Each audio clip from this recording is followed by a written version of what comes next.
केवल अध्यात्म नहीं, आपके छोटे छोटे घरेलू जो आपके कार्य हैं उनको भी कर रहा हूँ।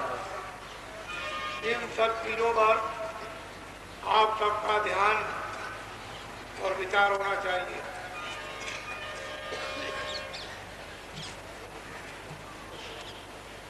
आप उसी भूमि पर रहते हो, उसी पर मुसलमान रहते हैं, उसी पर ईसाई रहते हैं और उसी पर सिख रहते हैं।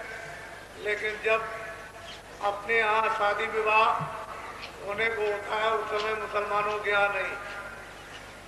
जब आपके यहाँ समाप्त हो जाएगा तो मुसलमानों के यहाँ शुरू होगा। आप कहते हो कि हमारे यहाँ शादी की लगन नहीं है और मुसलमान कहते हैं कि हमारे यहाँ शादी की लगन है। जमीन एक है, वायुमंडल एक है, गांव और शहर एक है, आप एक ही जगह रहते हो। एक कहता है कि नहीं और दूसरा कहता है कि है। तो कोई ऐसी बात तो जरूर है जो दोनों लोग भूल भुलैया में हो गए। ये सब सामाजिक काम आपके बहुत सुलभता से, आसानी से हो गए। ये आप जानते हो कि मुंडन में कितना खर्चा होता है, जगो भविष्य में कितना खर्चा होता है, ब्याह शादी में कितना खर्चा होता है। ये सब आप अनुभव कर रहे हो और ये यहाँ सुगमता से आपका निपटारा छुटकारा रहा।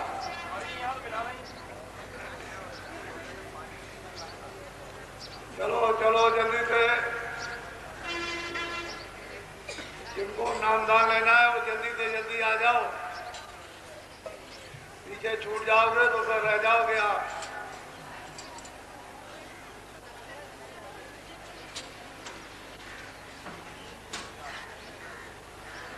बात है कि वो चीज रात भर लगे, वो चीज आपकी आधे घंटे में हो जाए, लेकिन पद्धति के अनुसार सब कार्य।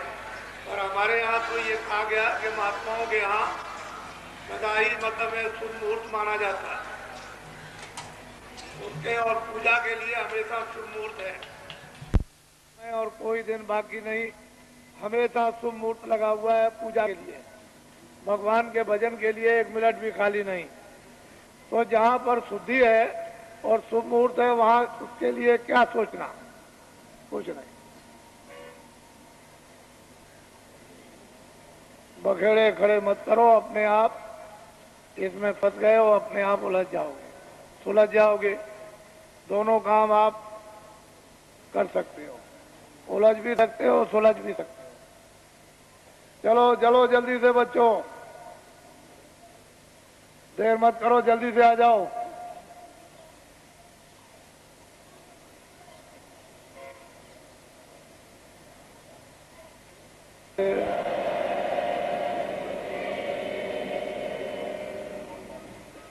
देखो, विशेष करके इस बात का ध्यान रखो कि जो आप अपनी अपनी तकलीफें, परेशानी, शारीरिक, परिवार की, समाज की या बाहर की, दफ्तर और कचहरियों की जो वर्णन करते हो वो सुना सब जा रहा और उसका धीरे धीरे निराकरण हो जाएगा। बीमारी तकलीफों में धीरे धीरे आराम, क्योंकि आपने घर में इसको बुलाकर और बसा लिया है अपनी गलतियों से। बीमारियों के आने वाले दरवाजे आपने खोल दिए और जब बीमारियां प्रवेश हो गई तो आपके खून में ये पहुंच गई।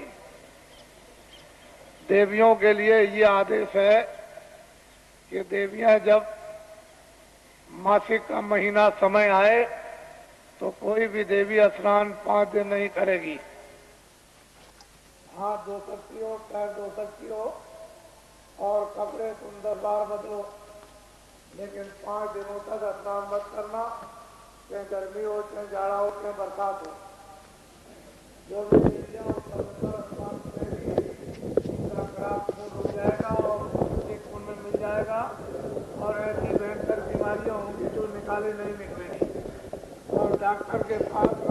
जहाँ दबाओगे कोई नुकसान,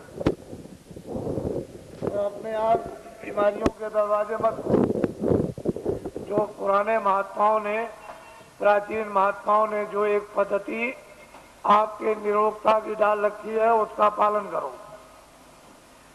जो गलती देवियां करेंगी उनको ये परिणाम स्वाभाविक भोगना पड़ेगा। ये घर घर में ये बताया जाता था और देवियां अपनी बच्चियों को ये सब समझा लेती थी। पहले महात्माओं ने बताया, फिर घर घर में जब इसका प्रचार हुआ तो फिर जब समय आता है तो सब शिक्षा घर में मिल जाती है, वो सब छोड़ दी। क्योंकि पढ़ाई लिखाई इतनी ज्यादा उदंड हो गई कि वो किसी चीज पर ध्यान नहीं दिया जाता और सब के सब पढ़े लिखे अनपढ़ शिकार हो गए बीमारी के।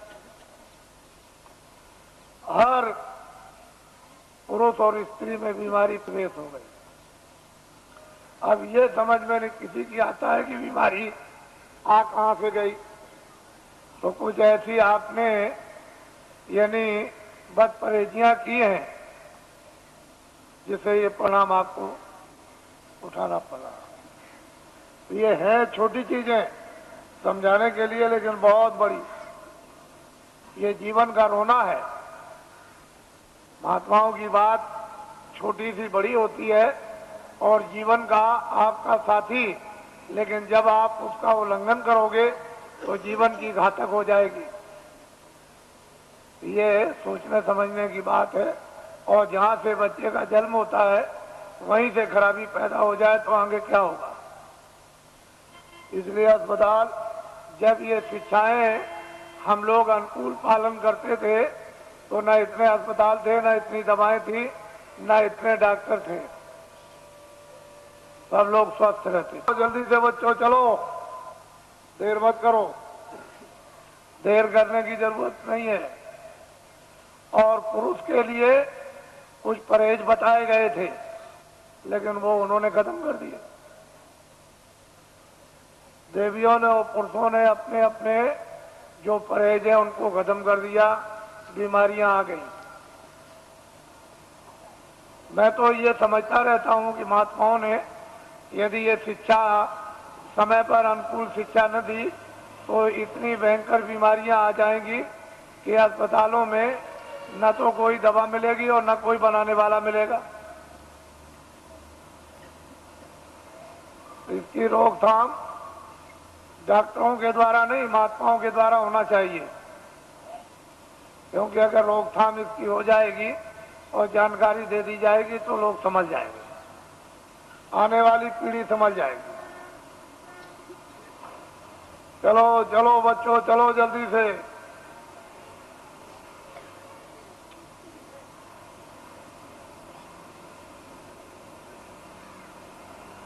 कोर्ट कचहरी में जाते हो इतना ध्यान रखना चाहिए कि रामायण भी है और गीता भी है और भागवत भी है, मंदिर भी है, मस्जिद भी है और गिरजाघर भी है और ग्रंथ साहब भी है। तो कम से कम इतना इखलाक और इतना विचार तो होना चाहिए कि क्या सत्य है, क्या असत्य है, हम कितना इसमें झूठ बना रहे और कितना इसमें सत्य है और कितना हम धोखा दे रहे। थोड़ा बहुत तो विचार कर कम करना चाहिए। क्योंकि भाई आपका ही है, चाचा आपका ही है, भतीजा जो आपके घर में वो आपका ही है, चाहे वो आज अलग हो गया और पड़ोसी आपके ही हैं। लेकिन जब आप अपनी इतनी कटुता अज्ञानता बरतोगे तो फिर रामायण क्या करेगी, गीता क्या करेगी। इसको आप साक्षी बनाओगे तो लोग भी गया पर लोग भी गया तो थोड़ा कम करो, थोड़ा ढीला करो और दया के स्थान पर पहुंचो। जहां को दया मिलेगी उसमें आपको बल मिलेगा, शक्ति मिलेगी, ज्ञान मिलेगा, उसमें हिम्मत आएगी और साहस आएगा। अपने पर और भगवान पर विश्वास करोगे। लेकिन जब सब तरह से दुर्बल कमजोर हो जाओगे तो क्या करोगे। थोड़ा सा तो कुछ होना चाहिए। मनुष्य में मनुष्यता के तो अंकुश होना चाहिए। अगर ये बुद्धि के अंकुश मनुष्यता के नहीं रहेंगे, विचार के बहुत मुश्किल होगा। तो आज जो देखने को आ रहा तीर्थ तो अलग है, मंदिर अलग हो गया, हमारे गाँव कुछ भी इबादत अलग, लेकिन कचहरियों में तीर्थ बन गया। सुबह से आकर के शाम तक तीर्थों की तरह से जमघट रहता है, पता नहीं किस चीज में स्नान कर रहे हो, यह हालत है। उसका परिणाम यह है कि कर्मचारी अधिकारियों को भी मुसीबत, 1 मिनट की फुर्सत नहीं, तो वो भी परेशान, तुम भी परेशान, सारा का सारा माहौल परेशान। घर के काम भी गए और वो समय की बर्बादी और धन की बर्बादी अलग, कमाओगे नहीं तो खर्चा कहां से करोगे। तो सब चीजों का एक मूल, एक विचार और उसकी एक दवा जब बन जाएगी और उस दवा का सेवन करोगे तो एक ही दवे से सब आपके शिकार हो जाएंगे। लेकिन वो चीज सब महात्माओं से मिलेगी और जगह नहीं। चलो चलो बच्चों, जल्दी से, जो नामदान के लिए आए हो जल्दी आ जाओ।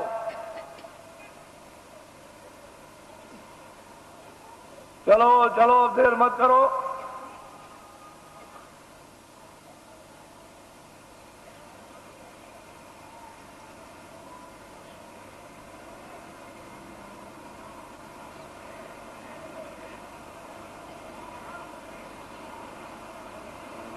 बोलो जय गुरुदेव, जय गुरुदेव,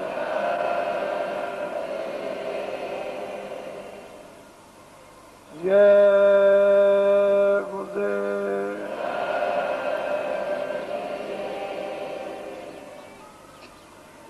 जय गुरुदेव नाम किसका,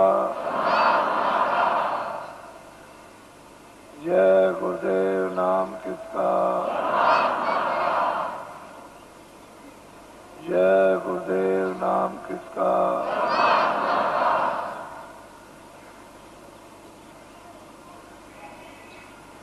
ओम ज्योतक हथियारकार संगठन की, ओम ज्योतक हथियारकार संगठन की,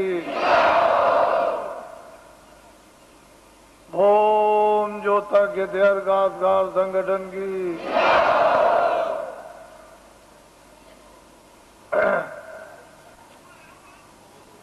ये दिन और समय जो आपको मिले हैं वो आपके लिए एक सौभाग्य और अति पावन घड़ी है।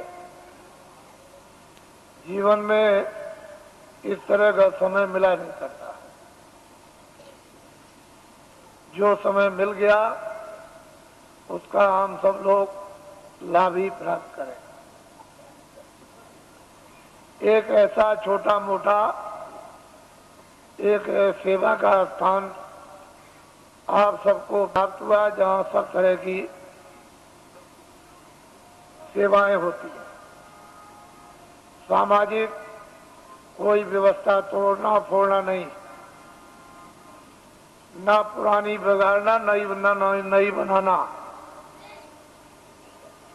जो जो व्यवस्थाएं प्राचीन काल से ऋषि मुनि महात्माओं ने आपको निर्धारित करके उस पर स्थापित कर दिया, उसी के अनुकूल जो थोड़ी बहुत गंदगी और उसमें व्यवहारिक अज्ञानता आ गई, उसी का शुद्धिकरण करा लीजिए। बस अपनी अपनी जगह पर आ जाओगे। कुछ नया बनेगा नहीं, कुछ पुराना बिगड़ेगा नहीं, और इसमें किसी को कोई परेशानी उठानी नहीं पड़ेगी। नए बनाने में परेशानी, पुराने बिगाड़ने में परेशानी। तो ये मुसीबत कौन मोले? ना आपके पास समय, ना आपके पास शक्ति, न मेरे पास समय, तो मैं ऐसा काम क्यों करूं? वो काम कर दिया जाए जिसमें छुट्टी हो जाए और सब लोग उसी डरे डांटे पर आ जाए।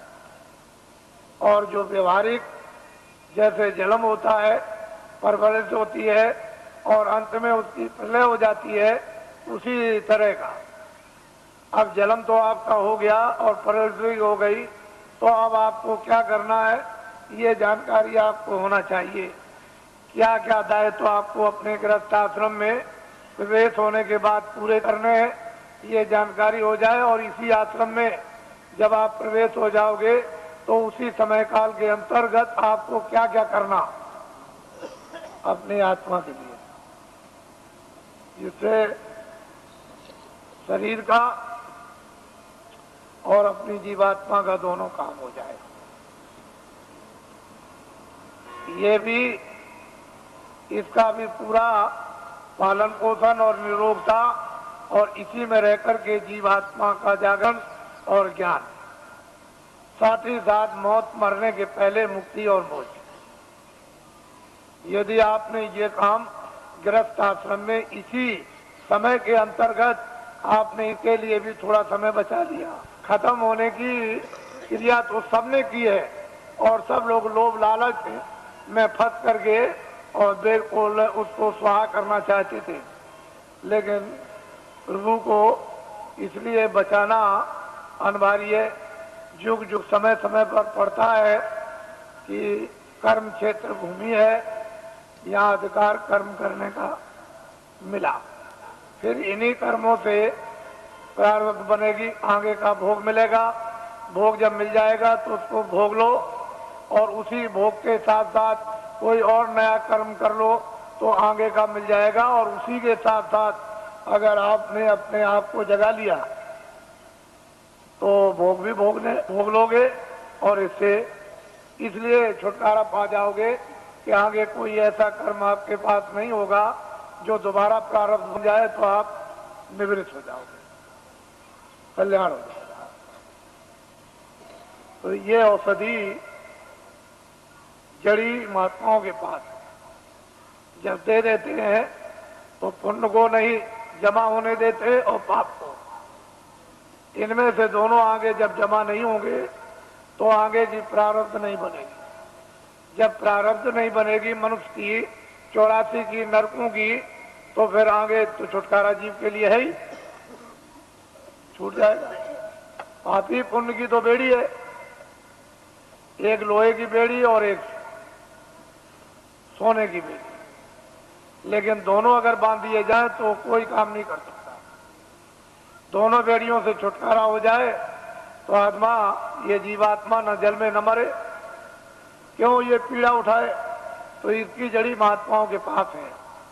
और आप मनुष्य रूपी मंदिर में दोनों आंखों के पीछे आकर के जीवात्मा को उस समय पर बैठा दिया गया जब यहाँ वेदों में कोई भी विधान नहीं था।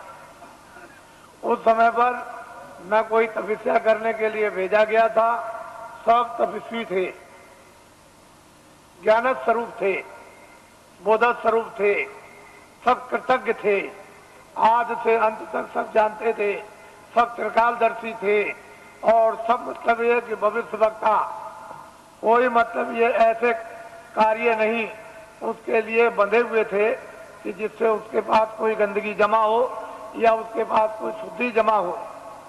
लेकिन बाद में जब ये विधान बन गया और विधान का वेदों के द्वारा डंडोरा पीट दिया गया और उससे अधिकार आपको देकर के ये भान करा दिया गया, ये अच्छा ये बुरा, ये पाप ये पुण्य है, और फिर जब आपने इसको किया तो फिर ये बंधन आपके लिए लगने लगा। जब जमा हो गया तो फिर इसका बंधन होगा, उसकी प्रारब्ध बनेगी और फिर उसके लिए आपको सजाएं अच्छी और बुरी भोगनी पड़ेगी। अच्छे को अच्छा, बुरे को बुरा। पहले जीवात्मा दोनों आंखों के पीछे बैठी थी और उसका वो हृदय जगमग जगमग जगमग जगमग ज्योति से पूर्ण था। कहीं भी किसी भी कोने में अंधकार का नाम और निशान नहीं था। अब यहाँ जो बैठी हुई है तो उधर से जब कर्मों के आवरण में लाकर ढक दी गई, बंद कर दी गई, आंख और कान, तो फिर अंधकार ऐसे छा गया जैसे बादल जब छा जाते हैं तो सूरज, चांद और सितारों का प्रकाश लुप्त हो जाता। उसका मतलब यह है कि सूरज को, चांद को सितारों ने, बादल ने नहीं ढका, वो तो बादलों ने आपकी आंख को ढक लिया, इसलिए दिखाई नहीं देता। अगर बादल को आप साफ कर दो तो सामने आपके सूरज, चांद और सितारे, तो आपकी अंतर जीवात्मा की आंख और जीवात्मा के कान को ढक लिया और सुनना और देखना बंद कर दिया। अगर वो पर्दा बादलों की तरह से हट जाए तो परमात्मा और परमात्मा की सृष्टि सामने आती है। जब दिव्य नेत्र, ज्ञान चक्षु साधक का जब खुल जाता है और जब कान खुलते हैं और वो देववाणी, ब्रह्मवाणी, वो अनहद वाणी और वो शब्द है और नाम जब प्रकट हो जाता है और कानों को सुनाई देने लगता है तो 24 घंटे एक क्षण भी बंद नहीं होता। हर वक्त काम करते रहो, लिखते रहो, पढ़ते रहो, खेती करो, दुकान करो, कुछ भी काम करो, देवियां खाना बनाए, घर का काम करे, बच्चों की सेवा, 24 घंटे सुनाई देता। ऐसा रस, एक रस बरसने लगता और 24 घंटे चेतना रहती है। सोते में भी बरसता, वहां भी चेतना है और वो तंद्रा अवस्था में सो लेता है। जैसे ऐसा मालूम हुआ कि न मैं सोया न मैं जगा, ऐसी तंद्रा अवस्था में वो लेट करके अपनी नींद को पूरा कर लेता है। बस इतनी थकावट आती है। वैसे तंद्रा में भी चेतना रहती है।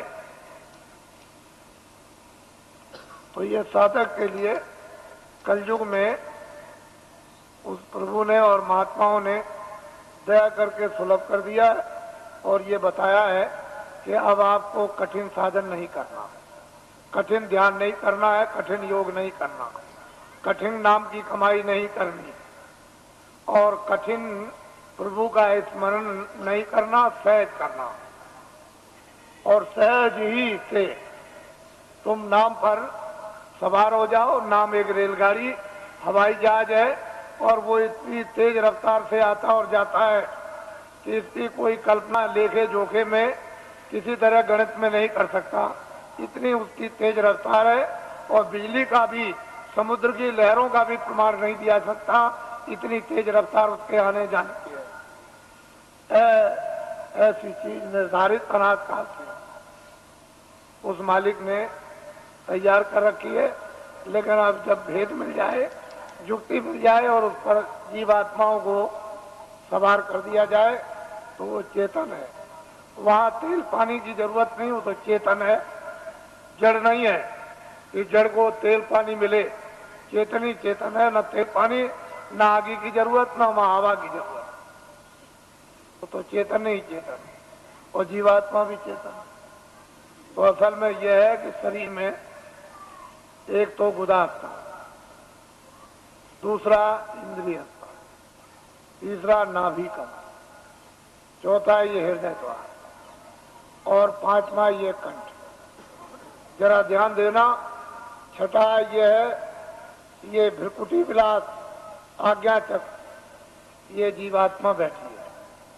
गुदा चक्र पर गणेश जी का वास, इंद्रिय द्वार पर ब्रह्मा और सावित्री का वास, नाभि कमल में विष्णु और लक्ष्मी का वास और हृदय कमल में शिव और पार्वती का वास और यहाँ कंठ में जो है वो आद्या महाशक्ति का वास और यहाँ स्वयं दोनों आंखों के मध्यभाग में जीवात्मा बैठी है। लेकिन इन नीचे के कमलों में ऊपर की छाया है। उस छाया में छाया है, उसे जीवात्मा के प्रकाश में उस ऊपर की छाया का यानी कमल के अंदर गणेश जी का दर्शन, ब्रह्मा और सावित्री का और नाभि कमल में विष्णु और लक्ष्मी का और हृदय में ब्रह्म, शिव और पार्वती का और कंठ में आद्या महाशक्ति का छाया के रूप में साक्षात्कार होता है।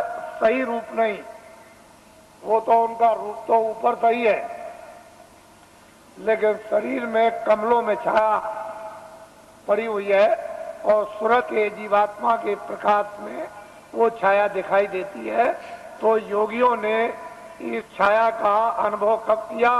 जब सतयुग, त्रेता और द्वापर, जब शरीर में ताकत थी, अनुकूल साधन थे, गृहस्थ आश्रम परिवार अनुकूल था, खान पान पर पूरा नियंत्रण था, इंद्रियां उस समय पर दमन में थी, तब ये सब चीजें आपके लिए थी।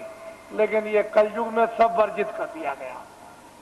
ना बुधा चक्र का साधन, ना इंद्रिय द्वार का साधन, ना नाभि कमल का साधन, और ना मतलब हृदय का साधन, ना वो कंठ का। अब जीवात्मा जहाँ बैठी है, नीचे के साधन सब छोड़ दीजिए और यहीं से ऊपर चल देना। अब ऊपर मंजिल 5 और नीचे मंजिल 5, जहाँ जीवात्मा बैठी है दोनों आंखों के मध्य भाग में, ये तो जीवात्मा का शरीर में हृदय है, तो नीचे 5 स्थान और ऊपर 5 स्थान। अब बेचारी नीचे फंसी हुई थी, इसको महात्मा प्रकाश को कमल से समेट कर ले आए और यहाँ इसका केंद्रित कर दिया, यानी सिमटाव करके यहाँ खड़ा कर दिया। अब इसको आगे ले चलना, तो सहजल कमल और इसके बाद में ये ईश्वर का धाम, और फिर ऊपर में दूसरा स्थान ब्रह्म धाम, तीसरा स्थान पार ब्रह्म धाम, और चौथा स्थान महाकाल, और 5वां स्थान जो है वो सत्य। सूरत इस तरह से ऊपर से उतार कर और नीचे ला करके डाल दी गई, दोनों को आंखों के पीछे बैठाकर, और नीचे उतार दी गई जड़ता में। अब इसको होश ही नहीं, कब इसकी चेतनता बरामद होगी? ये बिना महापुरुषों के कोई काम ये कर ही नहीं सकता। और आपके कितने जीवन ऐसे चले बर्बाद हो गए। इसलिए आपको किसी को ऊपर का राज न बना। ऊपर क्या होगा? जहाँ जीवात्मा बैठी है वहाँ मध्य भाग में ऊपर किस्ती में वो दिव्य दृष्टि, उसमें क्या हो रहा है ये आपको कुछ पता नहीं। लेकिन जब साधक, जब प्यास लगती है, भूख लगती है, इच्छा जागती है, तब होती है, रोता भी है और जीता है, प्रार्थना भी करता है। जब वेद मिल जाता है तो सुनन भी करता और ध्यान भी करता है, तो उसमें तड़पता है और संसार से जीतता है, अपने काम से जीतता है। तो जब कुछ ही दिनों में, महीनों में उसका काम बनना शुरू हो जाता है। क्योंकि महापुरुषों की जब दया, समावेश और सहयोग जब उसको मिलने लगेगा तो जल्दी काम हो जाएगा, फिर देर नहीं लगेगी। इसलिए महापुरुषों की दया और उनका सहयोग, उनकी शक्ति का अवश्य ही लेना पड़ेगा, क्योंकि अपने पास तो कुछ है नहीं। जब उनसे कुछ लेंगे तभी काम होगा, बगैर उसके नहीं होगा। तो मैं ये काम तो मामूली समझता हूँ, इस काम को तो कुछ नहीं समझता।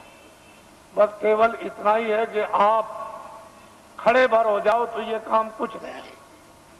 ये भौतिक काम, सांसारिक काम, गृहस्थी का काम, खेती का काम, दुकान का काम और दफ्तरों का काम, ये काम कुछ नहीं है। इसको तो आप करो निमित्त मात्र।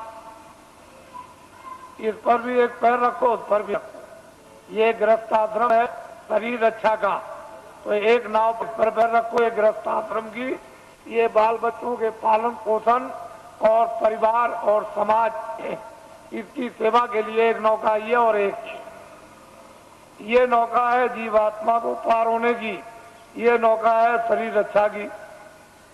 तो जब महात्मा मिल जाए तो धीरे से दोनों पर पैर रखवा देते हैं, इस पर भी जमाए रहो, इस पर भी जमाए रहो, और दोनों पर बैलेंस अभी बराबर रखो। अभी तो आपका एक पर है, एक ही पर है, तो उन्होंने कहा नहीं, ये देखो नाव है परमार्थ की, इस पर भी रख लो। ये स्वार्थ की नाव है, इस पर भी रखे रहो। इस पर तो धीरे धीरे अपने उपदेश के द्वारा और दया के द्वारा और शक्ति के द्वारा धीरे धीरे वो जो स्वार्थ की नाव है सांसारिक, उसका जरा सा पैर का हल्कापन और परमार्थ पर जरा वजन ला दिया, बस आपकी स्वाभाविक गिरा होने लगी। इच्छा इच्छा, इन इच्छा नहीं, अरुचि होने लगी। तो धीरे धीरे उस पर जमा होने लगा। शरीर की ताकत का एक पर जमाव।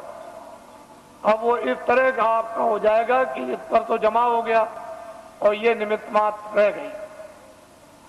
बस जब तक रहो तब तक ये निमित्त मात्र बस असली है। तो ये अंदर में उस पर जमाव कर लो और ये तुम्हारा इसको बिगाड़ना नहीं। तो इसलिए हमने तो कोई ऐसा काम रखा नहीं है कि आपको गृहस्थ आश्रम का कोई काम बंद करना है। कपड़े पहनो, खाना खाओ, खेती करो, दुकान करो, दफ्तर करो, बच्चों की सेवा करो, आए गए का सत्कार करो और जो भी रस्म रवाज उसको भी करो। ये सब करो, हमने सब प्रकार रखे, किसी काम को बंद नहीं किया। और ये है परमात्मा। यहाँ बैठ करके अब इधर से अपने ध्यान को हटा दो। थोड़ा खेती से, दफ्तर से, दुकान से, बच्चों से, इनसे उनसे थोड़ा 2 मिनट, 5 मिनट, 10 मिनट के लिए यहाँ ला करके मन को, बुद्धि को, चित्त को यानी जीवात्मा के साथ में इसको लगाकर वो थोड़ा सा सहयोग, बस इतने में काम है। कुछ नहीं बिगड़ेगा, संसार बिल्कुल नहीं बिगड़ेगा और परमार्थ बनेगा। जैसे ही आप यहां से दरवाजा खोल करके चल पड़े, बस चलने वाली बात। अगर एक कदम भी बढ़ गया तो फिर रुकने वाला नहीं, दूसरा कदम जरूर उठ जाएगा। वो चाली इस तरह की है जीवात्मा की कि जैसे ही एक कदम बढ़ा वह दूसरा प्रवेश कर जाएगा, काम आपका हो जाएगा। तो इसलिए आपको ये भेद है। अभी कुछ नहीं मालूम कि ऊपर क्या है, नीचे क्या है, ये कुछ नहीं है। साधक लोग क्या देखते हैं, क्या पाते हैं, क्या अनुभव करते हैं, क्या आनंद और शक्ति उनको मिलती है, अब ये तो बताने का आपको आदेश नहीं है। वैसे तो ये बता सकते हैं, लेकिन मैं ये नहीं चाहता हूं कि आपको बताकर साधकों का नुकसान हो जाए। साधक अपनी चीज भी रखें और आपको कुछ समझा बुझा भी दें, इनका कोई नुकसान ना हो, आपका फायदा हो जाए। असल में चीज यह है कि गोपनीय राज ये साधक नहीं बताते, ना बताएंगे तो इनसे तो कुछ आपको मिलेगा नहीं। लेकिन जब ये घेर घार करके यहाँ ले आएंगे तो फिर यहाँ सब कुछ आपको मिल जाएगा। बस ये समझ लो कि आपके पक्के साथी है। ऐसा मत समझो ये किसी बुराई की तरफ ये ध्यान नहीं देते हैं, ये अच्छाई की तरफ ध्यान देते हैं। इनका लक्ष्य यह है कि बुराई छूट जाए और अच्छाई में प्रवेश हो जाए। वैसे तो बुराई को बुराई आप भी घर में मानते हो, उससे आप भी दुखित हो जाते हो कि ये बुरा है। तो दूसरा अगर आपको ये कह दे कि ये बुरा है तो वो जानता है इसलिए कहता बुरा, आप जानते हो तो आप कहते हो बुरा। तो बुराई ही है और अच्छाई अच्छाई है। तो इसलिए ये बुराई की तरफ ध्यान नहीं देते, ये तो चाहते हैं कि बुराई हट जाएगी, अच्छाई आएगी, ये लक्ष्य है। तो ये पक्के आपके साथी यानी दोस्त, सहयोगी, इनको अपना समझना चाहिए और असली जगह पर पहुंचा दें। इससे बड़ा परोपकारी कौन हो सकता है। तो ये सब चीजें सामाजिक लेकर के चली जा रही हैं, इनसे अलग थलग आपको नहीं किया जा रहा। तो मैं आपकी जो व्यवस्था योजना है उसको पूरा बना करके तैयार कर चुका हूं और बस ये है कि जैसे ही अपनी जगह पर आप खड़े हो गए वैसे ही योजना आपके सामने रख दी जाएगी। और जब वो चक्र व्यू योजना के अंतर्गत जब आप प्रवेश हो जाओगे तो सारा का सारा गुण है उसका ज्ञान और राज आपको समझ जाएगा। फिर उसके लिए कोई किसी को परेशानी नहीं होगी। अब यह है कि न जानने के कारण तो सारा संसारी शून्य है, गृहस्थाश्रम बेकार है, काम बेकार है। और जान लिया तो गृहस्थाश्रम अपनी जगह, काम भी अपनी जगह हो जाएगा। तो हमने जो आपको बताया, क्योंकि आप तो अभी आदेश दूंगा आपको अभी कि आपको मतलब ये जाना है, तो भूमि जोतक हितैषी काश्तकारों का तो देश में अभियान चल रहा, साथ ही साथ कर्मचारी अधिकारियों का कार्यक्रम चल रहा। साथ ही साथ में सेठ साहूकार, दुकानदार, उद्योगपतियों का भी कार्यक्रम इसी के साथ साथ चल रहा और साथ ही साथ यानी छात्रों का भी कार्यक्रम चल रहा। मैं तो ये समझता हूं कि इसमें सब आ जाएंगे। छात्रों में सबके छात्र आ गए, दुकानदारों में सब जातियों के दुकानदार और सेठ साहूकार, उद्योगपति आ गए और कर्मचारियों में सब दफ्तरों के यानी कर्मचारी सभी जातियों के आ गए और भूमि जोतक, खेतिहर, काश्तकारों में सब कौमों के भूमि जोतक और खेतिहर काश्तकार आ गए। तो 4 ही जातियों का बंटवारा कर लीजिए। अपना ध्यान ले जाता हूं कि जरा इनके बारे में भी सोचा जाए। तो मैं सोचता हूं कि कितना इनको वेतन मिलता होगा, तो इतना वेतन मिलता होगा इनको, इसमें कितना कट जाता है वो भी मैं जानता हूं कि इनकम टैक्स कितना कटता है और फिर इनका बीमा और ये वो योजनाओं में कितना चला जाता होगा, तो इनके हाथ में कितना बचता है वो मुझे सब मालूम है, उससे पूरा नहीं पड़ता, बिल्कुल पूरा नहीं पड़ता। जजों का सुप्रीम कोर्ट के पूरा नहीं, हाई कोर्ट के पूरा नहीं, डिस्ट्रिक्टों का पूरा नहीं, डीएम का पूरा नहीं, एसपी का पूरा नहीं और इनका पूरा नहीं और उनका पूरा नहीं, तो छोटे कर्मचारियों का उनका तो बिल्कुल ही पूरा नहीं, क्योंकि महंगाई तो सब पर समान है और टैक्स भी सब पर समान है। तो असली बात यह है कि जो सरकार, जो राजा अपने मजदूरों पर टैक्स लगा दे व्यवसाय कर, वो सबसे गिरा हुआ राजा, उससे गिरा हुआ और कोई नहीं हो सकता। उसका ज्ञान खो गया, उसकी कला कौशल खो गई और उसकी योजना खत्म हो गई। जो राजा अपने मजदूरों पर व्यवसाय कर लगा दे, अरे कर्मचारी अधिकारी जो बेचारे काम करते हैं, ये कौन है? मजदूर 15 दिन 14 दिन की छुट्टी ले लें और छुट्टी साल की खत्म हो जाए, डॉक्टरी भी बीमारी की छुट्टी खत्म हो जाए, तो जब ये छुट्टी लेते हैं तो इनकी मजदूरी कट जाती है, यानी पे कट जाती है। तो ये सब लोग मजदूरी के लेके जोखे में आते हैं। व्यवसाय का मतलब यह है कि 10 रुपए घाटा और 1 लाख रुपए मुनाफा, यह है व्यवसाय, यह है मजदूरी। व्यवसाय अलग है और मजदूरी अलग है। तो ये कहकर के अगर लगा दिया जाए कर्मचारी अधिकारियों पर कि यह है व्यवसाय कर, तो ये मर जाएंगे। तो मैं कभी कभी उन लोगों की तरफ ध्यान ले जाता हूं जहां पर कि 20 साल और 25 साल और मतलब है सजाए मौत देते हैं और उनका उस वेतन में जब खर्चा नहीं पूरा होता है तो उनके घर में बच्चे और बच्चियां, तो जज है 10 लाख दो, 20 लाख दो, ये सामान दो, ये सामान दो, खर्चा तो पूरा नहीं पड़ता, तो चिंता सवार रहती। अब जब इसको घर की चिंता सवार बच्चे बच्ची की होगी तो न्यायालय में बैठ करके यानी मतलब ये स्वच्छ है यानी न्यूट्रल बुद्धि से कैसे न्याय कर सकेंगे, क्योंकि वो परेशानी चिंता में घिरे हुए।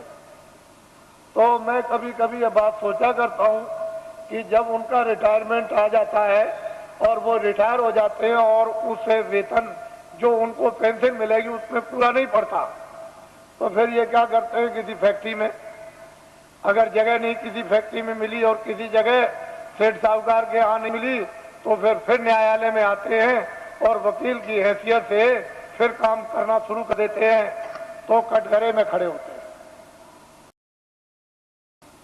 और फिर इस तरह से वही जज जो हाई कोर्ट के थे या सुप्रीम कोर्ट के थे, खड़े होकर कटघरे में मौकिल की तरफ से फिर सलाम करते हैं।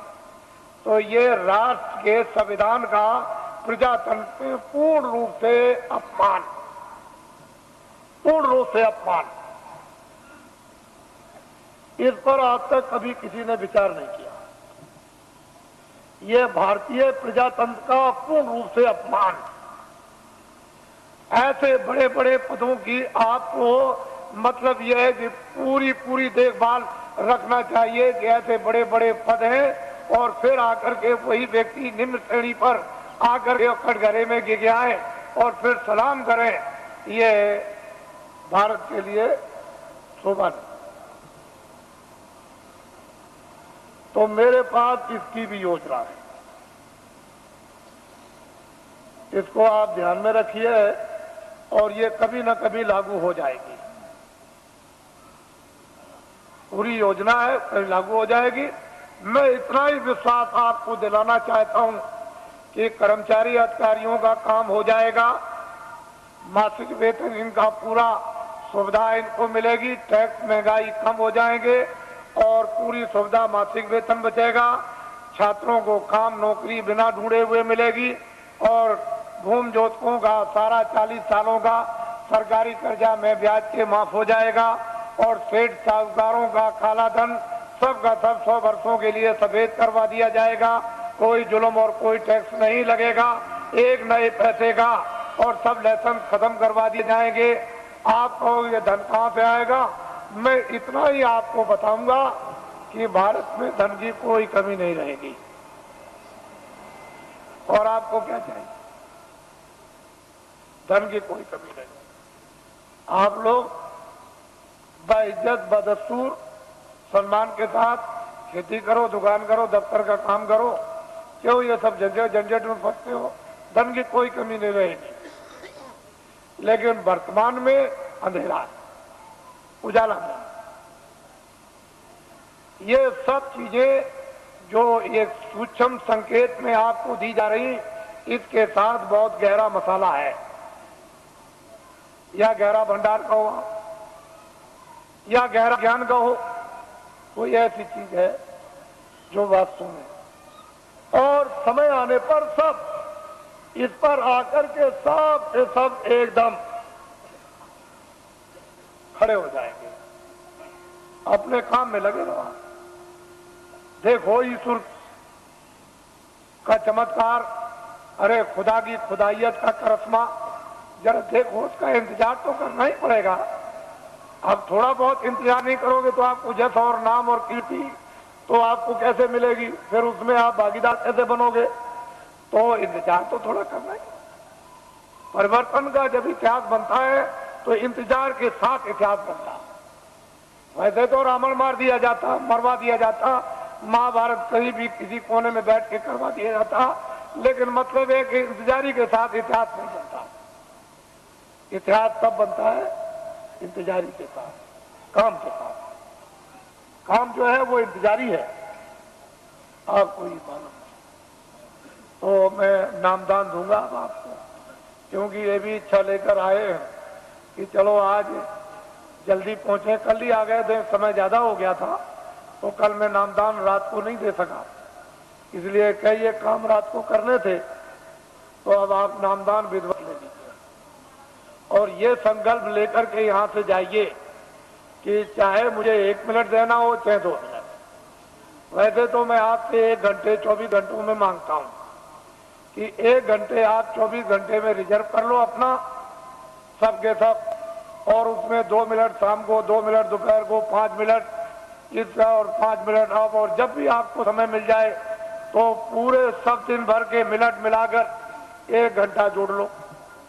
23 घंटे तक का घर के गृहस्थी के सोना ये वो सब ये आप इसमें लगा दीजिए। 1 घंटे में ये काम आप भगवान का, आत्म जागृति का और उस भजन, और 23 घंटे। अब इससे और सत्ता आपको क्या मिलेगा? और फिर ये भी आपको बताया कि लेट के, बैठ के, खड़े हो गए, कुर्सी पर, चारपाई पर, स्नान करो मत करो, जहां जिस समय मौका मिल जाए 2 मिनट उसकी मजदूरी मिल जाएगी, मेहनत की 4 मिनट 10-15 मिनट, तो आप नहीं कर सकोगे तो जम के खाओगे जूतियां। जम की जूतियों में इतने कांटे हैं, इतने तीक्ष्ण उसकी धारा है, काटने की जूतियां जब पड़ती हैं, बड़े बड़े बादशाह चक्रवर्ती वहां आज भी पीटे जा रहे हैं, आपको नहीं मालूम। ऐसी जम की जूतियां हैं, वो किसी को छोड़ता नहीं। तो आप लीजिए नामदान, इसको कहते हैं अरे गुरु मंत्र दे दीजिए, दीक्षा दे दीजिए, और मतलब ये दे दीजिए, सब कुछ नहीं। कलयुग में नामदान, जीवात्मा दोनों आंखों के बीचों बीच में बैठी हुई, उसका दान, वो क्या है? नाम दान, जीवात्मा का नाम दान। ये सर्वोपरि दान है, इससे बढ़ के कोई दान नहीं। तो नामदान लीजिए और नामदान के साथ साथ में ये संकल्प बोलना है, अपने मन ही मन में चिल्लाना नहीं कि हम अपनी बुराई दे देंगे। जो हमारे पाप है मन से, आंखों से, कान से जो अंदर जमा है वो हम सब अर्पण करते हैं। ये तो दीजिए दान और अच्छी चीज दीजिए आप। 10 मिनट सुमरन में, 10 मिनट ध्यान में और आधा घंटा भजन में। 50 मिनट में 10 मिनट और रह गए अभी, तो आपको ये जानना चाहिए कि आप 1 घंटा दे, तो ये काम सुलभ सीधा अभी हो जाए। अब कहीं भी कोई बंधन नहीं है किसी तरह का भी, लेकिन बंधन किस बात का है कि 24 घंटे में आपको समय देना, ये तो बंधन है, बाकी बंधन नहीं है। ये जरूर बंधन है कि नशीली वस्तुएं आप सेवन मत करना, और जितना भी घी, दूध, फल और फ्रूट और अनाज है उसको दिन में 100 बार खाओ, लेकिन गंदी वस्तु खाना मत, ये ध्यान रखना। बाकी तुम दिन में 100 बार खाओ, हम मना करें तब आप खाओ। भजन करना है आपको जरूर, वो तो 24 घंटे में, उससे तो आपको छोड़ना नहीं है। बाकी 23 घंटे करके काम करो, इसलिए समय आपको देना। और जो भी आपको सुबह सुलभ समय मिले, सुबह दोपहर शाम को या आगे पीछे जब भी, उसको दीजिए आप, तो जल्दी काम हो जाए। तो यह है ये शक्ति का अपना दुर्भाव, यानी उतार ऊपर से युगे युगे समय समय पर होता आया, आज की नई बात नहीं है। ये जब जरूरत पड़ी तब हुआ। तो ये चीज आपको नामदान, अब टाट वालों को ये जिम्मेदारी दी गई है, जो पहले के नामदानी की इनको लिखा देंगे और इनको भजन बताएंगे, ध्यान बताएंगे, सुमरन बताएंगे। जब कभी आगे पीछे नाम को भूल जाए, रूप को भूल जाए, तो आपका कर्तव्य और दायित्व है कि इनको बताएं, और आपका ये कर्तव्य इनसे पूछ ले। लेकिन ऐसे व्यक्ति से मत पूछिएगा जो जानता ही नहीं, जिसको नामदान पता ही नहीं, उससे पूछने लगे वो क्या बताएगा।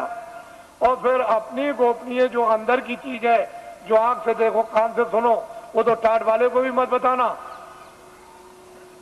ये जो नाम याद कराएगा, भजन आपको बैठा के बताएगा और ध्यान बताएगा, सुमरन सिखाएगा, उसको भी देखा सुना मत बताना, उससे भी छुपा लेना।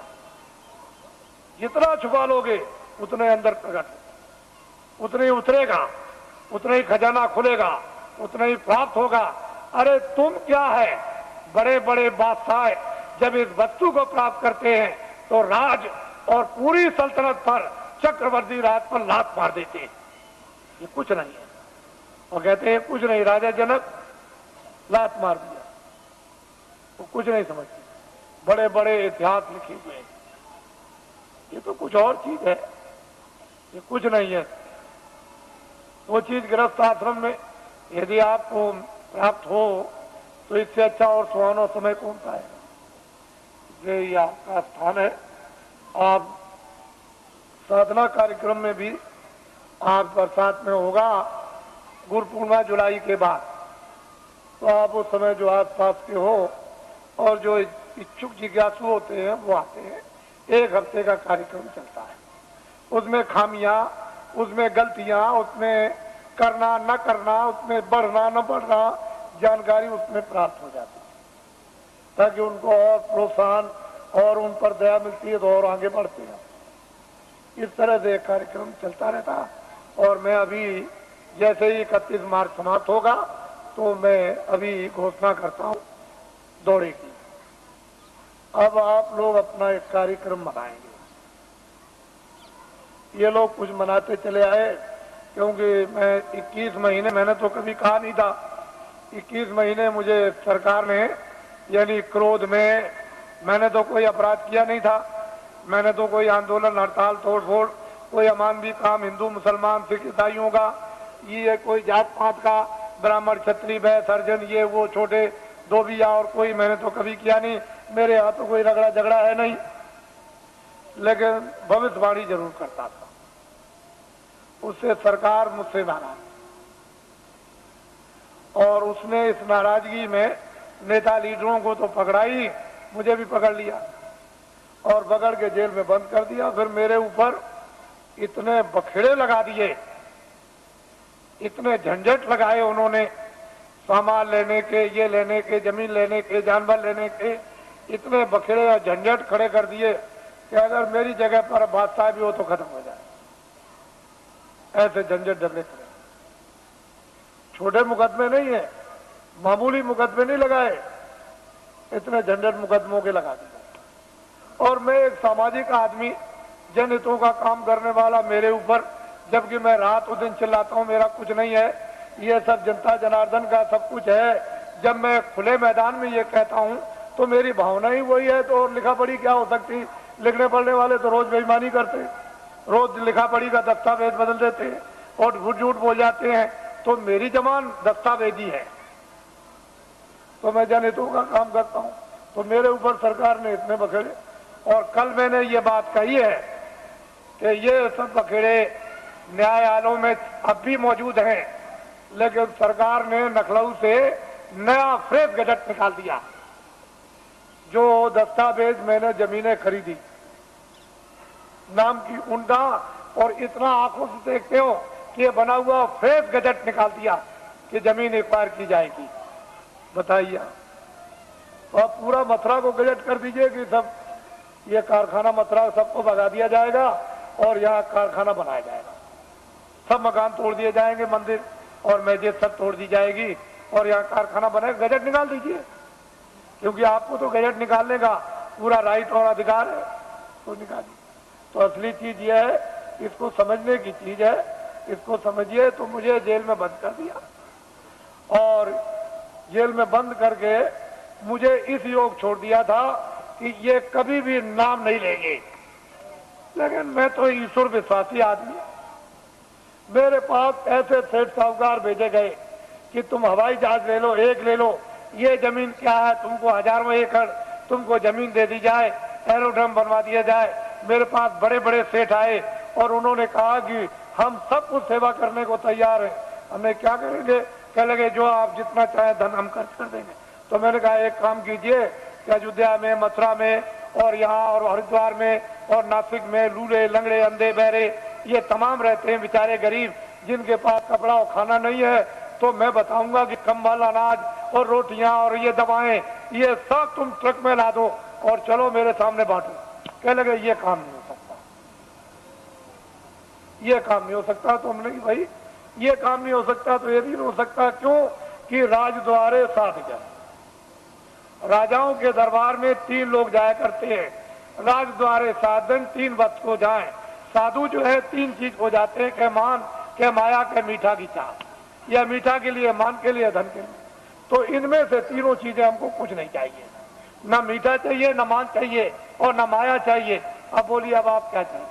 कह लगे तब फिर ये, तो मुझे लालच दी गई। मेरी जगह पर अगर कोई आदमी होता और तो बिल्कुल सराबोर हो जाता, लेकिन मैं तो एक सिद्धांतवादी, छोटा मोटा आदमी, एक सेवक, मैं तो भगवान में विश्वास करने वाला। मैं तो जानता हूं कि जब ये किराए का मकान है, ये किराए का मकान है, तो क्या तुम संतुलन लेकर, मकान लेकर क्या मैं ये जमीन लेकर जाऊंगा? अरे जो काम कर रहा हूं मानवता का और आत्मा का, जो हो जाए उसे मुझे कोई खरीद नहीं।